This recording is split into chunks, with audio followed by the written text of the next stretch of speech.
Our minds are really powerful, way more powerful than we think. Have you ever walked into a bowling centre with no confidence, felt like you were going to bowl awful, and then not bowled very well?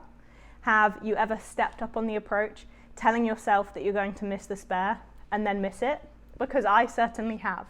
Now, what happens if you walk into that bowling centre with confidence, you tell yourself you're great, or you step up on the approach and you tell yourself that you're going to make that spare?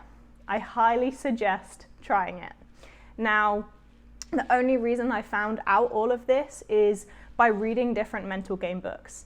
And for me, they have been really instrumental in developing my mental game, not only to learn what other athletes do, but to learn what my mind can do and to try different techniques whilst bowling that benefit my performance. My favourite mental game book is With Winning in Mind. It's the one book that I've actually read more than once.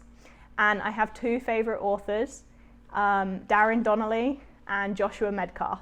All of their books I think are fantastic. Now, if you have never read a mental game book before, if you have never worked on your mental game, then there is a book called Mental Toughness for Young Athletes that starts to dive into the world of mental game in sports. And there's also a parent version, which I don't know how that one is, but it could be really beneficial for you and for your parents. Now, if you were like me when I was younger, I absolutely hated reading. So the way I started to get into these different books was actually by listening to the audiobook. And that is a great way to start to get into the mental game. And by then, you may start to like reading, who knows?